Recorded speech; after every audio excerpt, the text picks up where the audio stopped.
And good afternoon and welcome. This is Steve Fryer, and you're in the Millennium Cafe with my co-host, Kathleen Jacoby.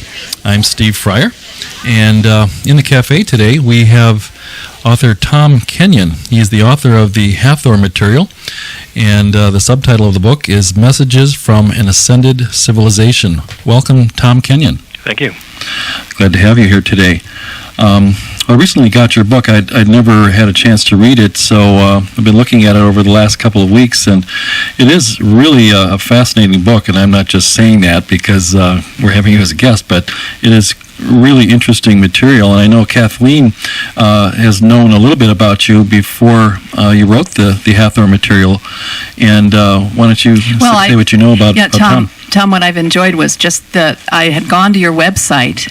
Somewhere I had heard about you, and I went to your website and saw all of the work you had done on sacred geometry, which was just wonderful. So when you came out with the Hathors material, I was intrigued, but I also missed your sacred geometry work, and yet this is all embedded in the Hathors material. Yeah, it's all related.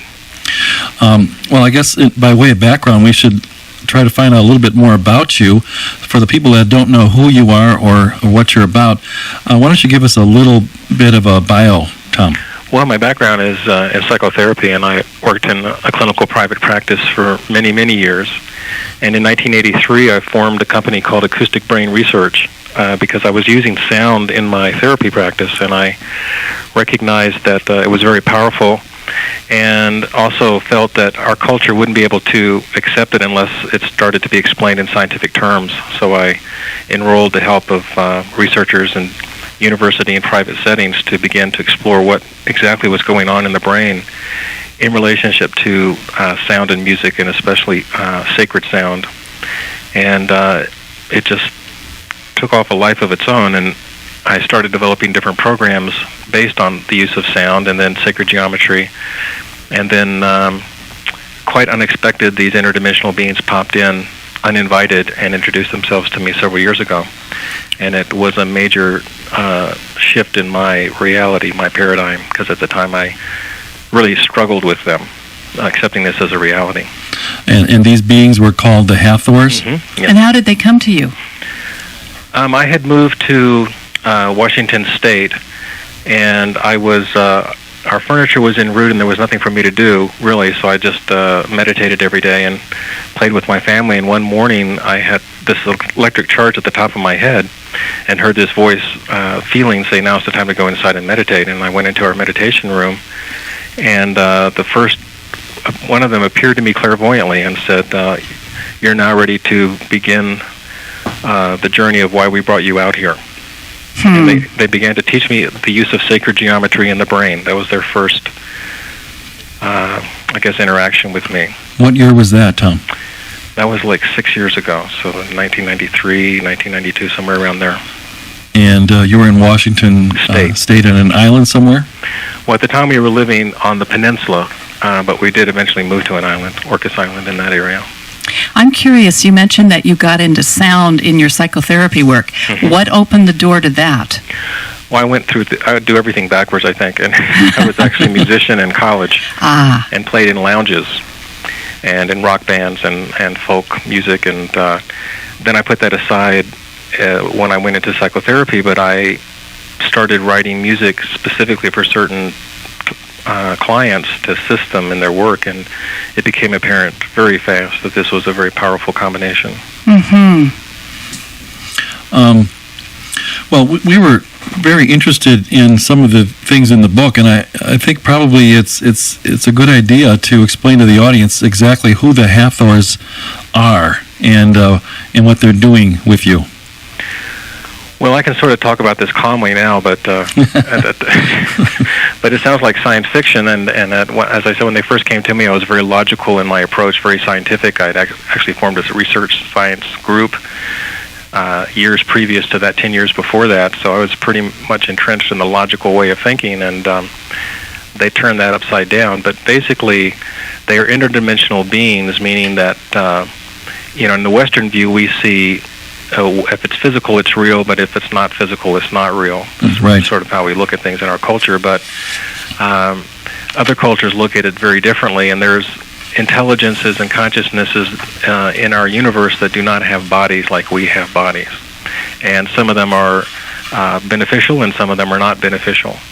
And the Hathors are a group of interdimensional beings that are concerned with what we would call love, the emotion of love. And that's sort of the vibration they live in, their culture. And that's sort of like the ground point of their experience, is what we would call ecstasy and unconditional love. And so they are our elder brothers. That's how they look at it, our elder brothers and sisters. And they have been involved with our evolution for thousands and thousands of years, and they are coming forward again. The last time they were presenting themselves to human consciousness, they say, was at the height of the Egyptian period. Oh, interesting. And they worked through the cult of the fertility goddess Heru, which we would call Hathor. In the book, there's a wonderful picture of, I assume it's the goddess Hathor. Well, that's an interesting story. They said that particular picture, which was actually taken by Greg Braden, is a picture of them as interdimensional beings, and they became associated with Hathor, the goddess, and so there was like this dual activity. They said that the people who would come to the temples of Hathor would, there were two levels. They would relate to the goddess Hathor, but then the inner initiates would understand that there was this whole group of beings also working through that. So it's like a dual world there. In the subtitle of the book is "The Messages from an Ascended Civilization." So, I guess you would assume that these beings ascended from somewhere. Yes. Do you have any history on them? They say that they are from another universe completely, and that they went through an experience similar to what we are about to go through. I see. And because of what they went through, they were requested to enter this universe by a being known as Sanat Kumara. Ah.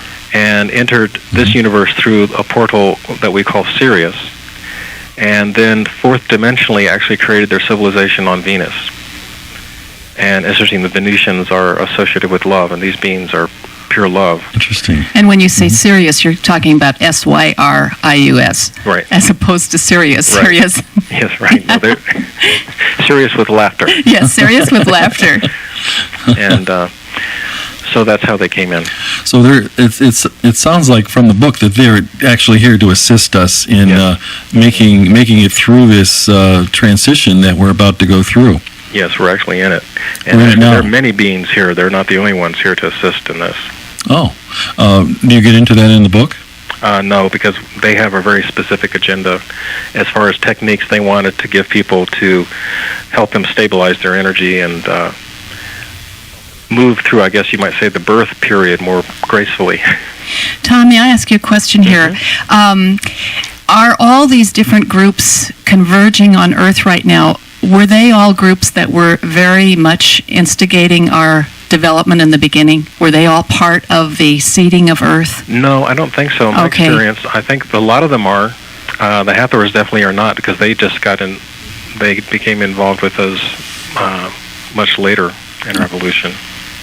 So it's because of their compassion level that they're doing this. Right. Aha. Because as a culture, they went through what ours will be different because it's a different universe and there are different things, but there's some many similarities, they say. And so it's like a friend who's gone down a path before and just sort of walking with us. Tom, we have to take a break here. Sure. We're with Tom Kenyon, author of the Hathor Material, Messages from an Ascended Civilization. You're in the Millennium Cafe with Steve Fryer and Kathleen Jacoby. And we'll be back with our guest, Tom Kenyon, right after this. Stay with us. And we're back. You're in the Millennium Cafe, and I'm Steve Fryer, along with my co-host, Kathleen Jacoby. And our guest in the cafe today is Tom Kenyon. He's the author of the Hathor Material. I know many of you are familiar with his work. Anyway, it seems like as humans, we are on some sort of a path, and I think you were saying before the break that the Hathors, who are here to help us, have gone down the same path before on some other plane, but that they had traversed what we're about to go through, Yes. which seems like we're in sort of a state of big change or chaos or whatever. And I also I feel like, we've probably done this before, that civilizations on Earth have gone through similar cycles before. Would you agree, according to the information you're getting from the Hathors, Tom? Yeah, there have been whole civilizations that have disappeared on this Earth, and we've gone through many cycles of transition. According to the Hathors, what we are now doing is moving into what might be called into the next dimension of consciousness, in which things are so different that we don't even have a basis for describing it. I've recently come across Terence McKenna's work, and what he's talking about parallels what the Hathors are talking about as far as this period of transition. And what McKenna has done is to take time and mathematically looked at all the points where there was high creativity in a culture, and he calls them spikes. And using this equation, he can go backward in time, and it corresponds directly with historical dates as to when maybe the Renaissance happened, the Chinese discovered gunpowder, the Gutenberg press, things like this are actually noted on the time wave as it's printed out, the actual corresponding dates. And the bigger the spike, the more creativity there is. And what's very interesting is when he gets to 2012, the wave mechanics stop. And the spike goes so high up that it cannot be tracked. Isn't it fascinating? And what he says is that whatever it is, there is so much creativity released in that moment that it's as if all of time is recapitulated in that moment, and time, as we understand it, ceases to exist. Can't be a bad thing. And this, and this, of course, the Mayans said the time, their calendar stops at 2012. True. Time as they understood it ends. And some people think that's the end of the world, but the Hathors are saying this is not the end of the world. It's the beginning of a dimension of consciousness that is so radically different. I understand that Terence McKenna based his work on the I Ching. Is that correct? As I understand it, yes. So it's interesting because there's a direct correlation between the I Ching and the DNA. Yes, the 64. Yeah, it's all these things are coming together, and it's so fascinating to me that so many varied and different systems seem to be coming together now at this point. Coalescing. Coalescing, right. Where do you think, why are we here? I mean, do the Hathors have a take on that? I mean, there must be a reason we're here. What do they say it is? They say we're a grand experiment in consciousness, and that our DNA is actually stranded from many different lineages, and that this Earth is a very unusual place, and electromagnetically, spatially, in terms of the galaxy and cosmological forces, what is happening here has never happened exactly in this way anywhere else. And that's why there's such a tremendous interest in this. Tom, is that because it has never happened, what we're going through right now in civilization? In other words, we have had lost civilizations prior to this time on Earth. Is this particular time the one that is unique? Yes. Aha. According to them. Did they give you much information about where we came from, we humans? No, they never. They just hinted at it. They were more concerned with giving practical tools that would assist us through this transition period. What they have said is that what I alluded to earlier was that we have genetic strands from many different cultures, what we would call alien cultures, as part of our DNA.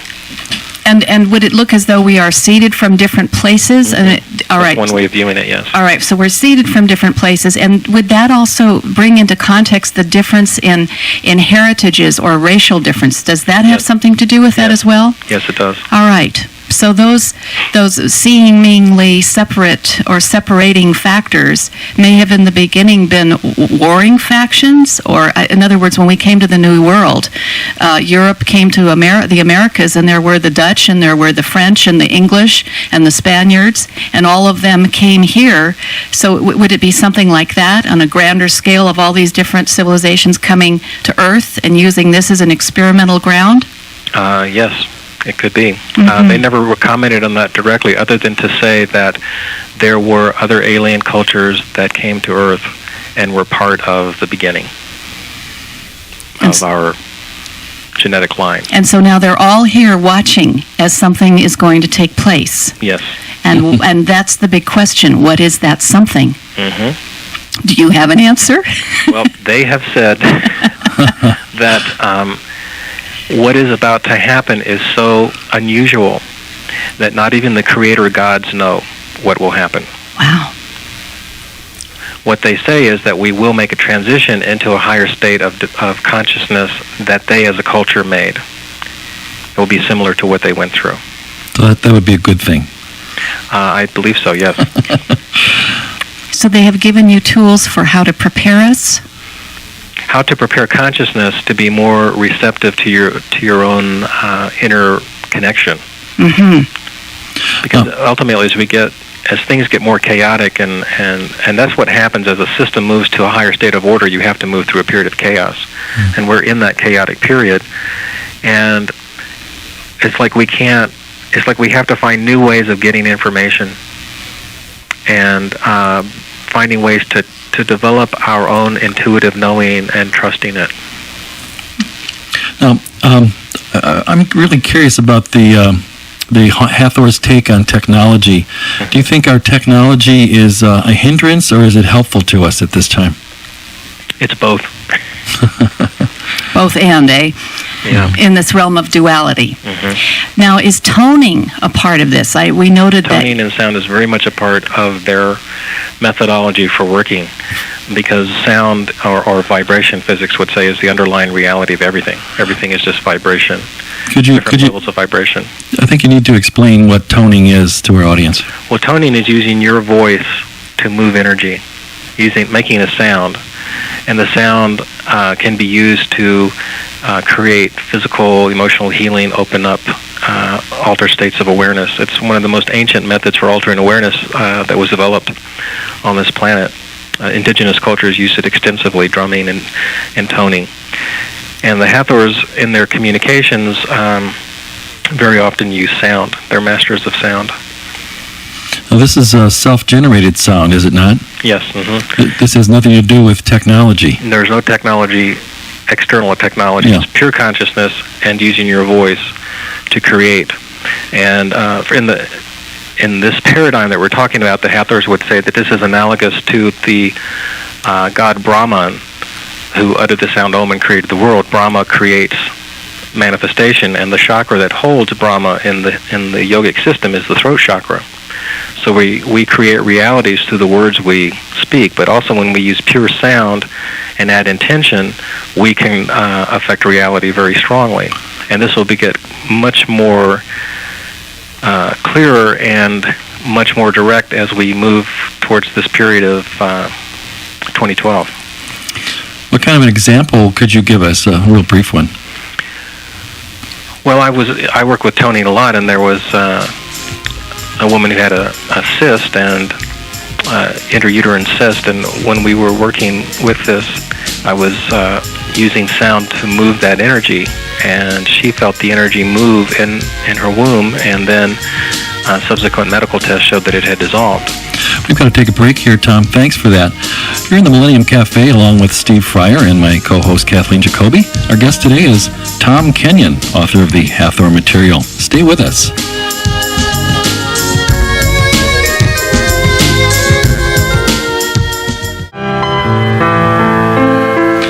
And we're back. You're in the Millennium Cafe along with Steve Fryer, myself, and my co-host Kathleen Jacoby. And our guest today is the author of the Hathor material, Tom Kenyon. And the subtitle of the book is Messages from an Ascended Civilization. So I guess you're implying here that we are on the same path to ascension. Yes. Would you please comment on that a little bit? Explain what that really means. Well, what they mean by ascended consciousness is that the first point of that ascension will be that we will be aware of ourselves still in three-dimensional time and space, but we will also be aware of all dimensions of consciousness simultaneously. So it's a very rapid, expanded state of awareness. And then it moves from there to higher vibrations. Literally, matter will start vibrating faster. So what they say is in the book they talk about 4 methods for increasing this likelihood of personal ascension, moving. They call it moving upward or living upward. And the 5th element is actually being brought forward in this workshop I'm doing in the Bay Area. But the 4 elements that are spoken of in the book are our relationship to our life force, which they call Ka. It's the fire located in the solar plexus. And in their system, that Ka, that life force, is moved up through the different centers. The Ka also refers to what is called in yoga the etheric body. And so when the etheric body or the Ka body begins to align with the physical body in a certain way, and with the soul, there's a new vibration that takes place. Everything starts vibrating differently. And then the next element that they say is crucial to ascension is to ground the energy, because if we can't ground the energy properly, then you're going to have the potential for some problems. And so they talk about having a conscious personal relationship with the 4 elements of earth, fire, air, and water. Actually, they combine air and space into one element. And so by forming a relationship with the elements, which are conscious beings, this is an ancient way of looking at in fact, the Gnostics looked at air as an angel and fire was an angel. These are angelic beings. So these are consciousnesses. By forming a relationship with these consciousnesses that make up our physical world, you stabilize the energy so that ascension can take place more, I guess you would say, gracefully and safely. And then being clear in your relationships to other people so that communications are very clear is crucial to the ascension process, so that there's no hidden things going on in communications, either to yourself, within yourself, or with you and others. And then the 4th points was about your work, your service. So clarifying how you serve the greater good. All those elements together create a movement that moves you upward. And there's no end to the upward movement, they said. I was wondering about this ascension process. Is it necessarily a true thing that everyone in the civilization on Earth will make it into this higher dimensional consciousness? Is it something that just happens naturally, or do we have to, all of us individually, attain it ourselves? Well, there are a lot of different schools of thought on that one. What the Hathors say is that the Earth is going to vibrationally move upward, and everybody will be taken up to a certain extent. To a notch. Right. But to move into true ascension, a person has to take personal responsibility for their own consciousness. So maybe we'll go up, say, to the 4th dimension as a whole, but those who really are serious and work at it could hit the 5th and 6th or whatever that means into the higher realms. Correct. Well, that makes sense. Would this also have to do with the sense of timing? Time seems to be speeding up. Everybody we've talked to, we feel this. And yet on the clock, it looks like it's exactly the same way it used to be. Yeah, so this is exactly what happens. The consciousness, the perception of time is speeding up. Yes. Whereas the clock is sticking out the same thing. That speeding up of consciousness is actually the ascension process.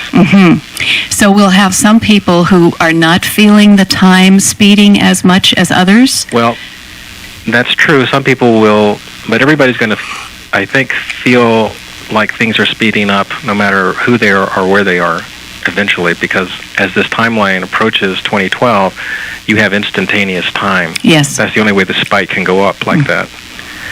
So, but what will happen is that each person in their own internal world and their emotional relationship to that acceleration of time, that's probably what the keynote of what will be the differences. And in your expression, you made a comment about that we need to come into harmony with the 4 elements. That's very much like the indigenous cultures have been saying to us. Yes, absolutely and crucial. And then you have also stated that we have to be internally in harmony. So we have to internalize both the inner and the outer worlds, which is, again, bringing a sense of connection to the duality, again, in our dual state. That's right. and overcoming that in a sense, or marrying it, merging it, would you say? Yeah, because there's a place where, in that ascended state, they say what happens is duality is not a problem. Duality is only a problem when you're locked in it. But in the ascended state, you can be in duality. Your body's moving through doing the things in time and space, but your consciousness is freed in a different way. And it is like merging the two rather than overcoming. Would probably be a better way to say it, like you did a moment ago. Tom, I'd be interested to find out how you personally use this technology or this information you are learning from the Hathors. Well, what the latest thing they're giving me is the fifth element of all this, which has to do with what the Egyptians called the Ba, or the soul. And when the Ka body, which is like your physical body, but it vibrates faster, and it looks like the physical body, but it's slightly larger, and it's made of pure energy, of light. When the Ba aligns with your emotional self and your personal will, then the Ka starts to vibrate, and this vibration creates light. And when it reaches a certain intensity, literally it ignites into what's called the Sahu, or glorious spiritual body. It's literally golden light. And at this point, you are in an ascended state of consciousness, and the Egyptians also called it the immortal energy body. So that at the moment of death, you don't go into forgetfulness, you don't lose memory remains intact. And using the techniques that I've been taught has created some interesting situations for me. But one evening I was walking down the hall in my house, and I thought somebody had left the light on, but it was not. It was the light coming out of my head. You were illumined. I was illumined. You're going to do well in the Y2K crisis. Yeah, right.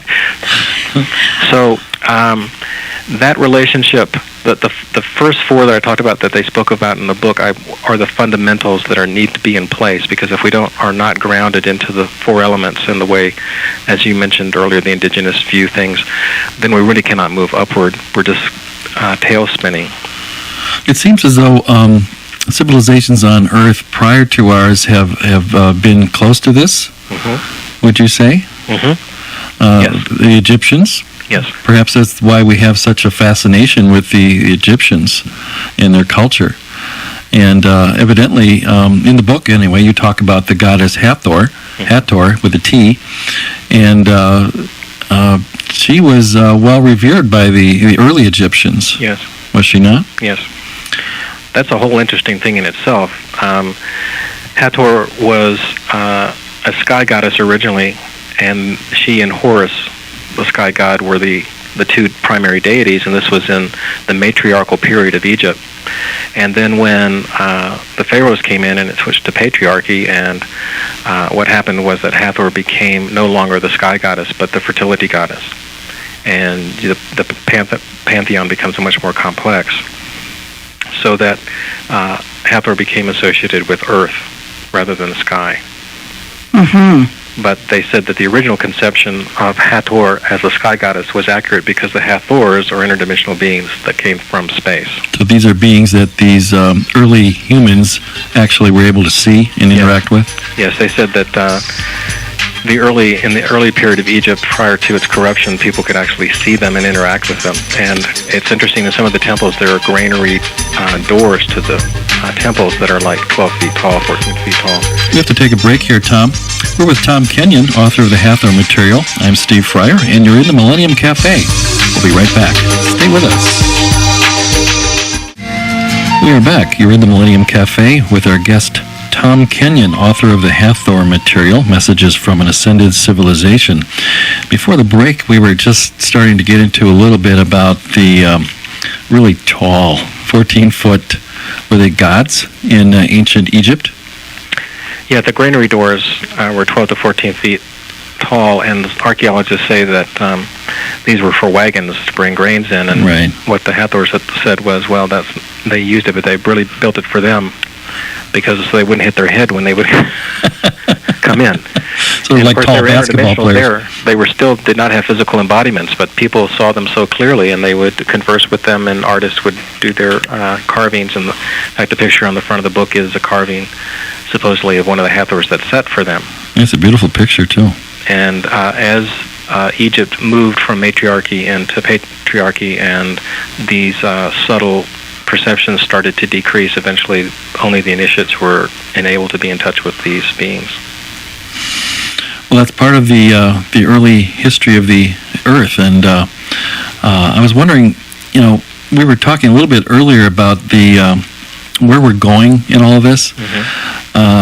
In the book, they say that the human experience, that we're here for a reason, and we're here to learn something. Would you discuss that a little bit more in detail? Well, it's about there are individual reasons why each of us are here in terms of our soul development, but collectively, it's a very interesting situation when you can combine consciousness, which is not bounded by time and space, in a physical body that is bounded by time and space. And there's a type of tension that gets created in that. And that tension allows a type of growth that cannot occur in the higher dimensional levels, if that makes sense. Now, this type of growth cannot occur there. Is that because this is the marriage of matter and spirit? Yes. All right. This is density. This is right. So this is really this is really quite an honor to come to Earth. That's how they view it. Yes. Yes. So even with all of our chaos and wars and all the rough times that we've had that we know about, and say that even the last 2,000 years or so, that there's a reason for that, you're saying? Yes. And I'm trying to figure out what that is. What are we supposed to learn out of all this Earth School experience? It's going to be different for each of us because we come with, Earth is a very interesting place because you can have at the moment of death, we will go to different energetic levels that match our consciousness. And some people will be in the heavenly realms of bliss and ecstasy, and some are going to be tormented because they tormented others in their lifetimes. Mm-hmm. But so those consciousnesses are separated, but here on Earth you can have those two consciousnesses that are poles apart, side by presently side by side, sitting next to each other in a movie theater. I think that confuses a lot of people. Yes. And it seems to have confused a lot of the onlooker alien beings, too, that are watching this development, from what I've heard and read. Yes. Mm-hmm. It's a very interesting situation. So you're saying, in essence, that I'm just paraphrasing here, but it's like the veil that we come in with. We cannot consciously remember what we're here for. Mm-hmm. So it is a mystery school. Yes. And this journey is to find the blessing in being in a material form and linking it with our spiritual heritage and becoming whole. And expressing our mastery in whatever form it takes. In whatever the details of our lives are. Mm-hmm. It isn't that anybody is better or worse. We came in with a script, and it is to find the beauty and to find the gratitude and the holiness in it. Is that correct? For many of us, that is, but not for everybody. Okay. But all of us are here in matter. Our consciousness, which is unbounded, is bound up in matter. That we're all sharing that experience. Mm-hmm. And how we come to mastery of that, a sense of balance and poise in that, is part of our journey and part of what we're here to learn. And it sounds like in some way that your work has given you a clue to how we may help ascend in terms of the toning I'm talking about, right. the work with sound. Yes. How does that actually work? Well, in the workshops, for instance, the Hathors make sounds through me. I have 13 that are my mentors, you might say. They're in my field, energy field. And they will tone, and my body goes into resonance, and my voice is used as a vehicle, and so I'm toning from them. And when a person hears those tones, it's very catalytic. It will start to move energy in their body, energy in their chakras, energy in their ka body, and you might look at it this way: it reconfigures energy holding patterns. Maybe holding where they were holding a pattern in their life of relating to others in a certain way, or relating to their power or their sexuality or their compassion in a certain way. The sounds literally go in and change how that is held, and there's a new experience for the person as a result of that. And that sound can be used to facilitate the movement upward of consciousness. And how the Hathors look at it is the 5 centers moving from the Sikkim, the solar plexus, upward to the crown. Moving energy through those centers helps the ascension process. And we might say that those 5 energy points that you're talking about are really likened to the staff in the Western. It's the Absolutely. staff, it's the serpent rising, Yes. whatever you want to talk about. It's Yes. truly that ascending energy. Mm-hmm. And we've had the privilege of hearing your voice on a CD, and boy, it's magnificent. Yeah, thanks. You have quite a range. Yeah, it's interesting. It's gotten longer, wider since the Hathors started working with me. Literally, they stretched You're my stretching. range. Well, I guess what I was trying to get at here is what is the highest vibration actually that you can work with, and could you comment on that? Could you rephrase it? I'm not sure I'm following what you're asking. Well, you talk about fundamental tones in your book, Yes. and I believe one they talk about is the fundamental tone of love. Is that the highest? The highest tone, and they say this, we'll start experiencing this as we enter into that movement upwards collectively, would be the closest thing we would say is omnipresence. So a recognition of the one, and that's As the one. Literally, we are as recognition the of one. ourselves as one spread out through all time and space and aware of all that level simultaneously. so our illusion of separation is suddenly dissolved. Yes. I understand you're going to be here the last weekend in March, Tom, in the San Francisco area, and that you've been sort of in seclusion for quite a while. So this will be sort of a coming out that. Yeah, I was asked to go into a sabbatical so I could receive this new information, this 5th element about ascension. Well, I was wondering if you could tell us a little bit about the workshop in capsule form, and then give out a number for those It's that are called the interested. 5 Initiations of Christ Horus. And in this paradigm, Christ and Horus are the same. The Christ doesn't refer to Jesus. It refers to the Christed consciousness. And Horus is that highest state of ascension in the Egyptian system. It's a symbol for the ascended self. And the 5 initiations refer to those 5 chakras, the solar plexus, unsealing that energy and allowing the life force to begin to really move upward into the heart, into compassion, into the throat, which is the expression of personal will, spiritual mastery, into the third eye center, into clear seeing, and then into the highest center, the crown, which is that connection to the highest aspect of self. And so what the workshop will be is meditative states in which the Hathors will use their capacity for sound through me to move the energy, to unlock holding patterns in these 5 centers for anybody who's there.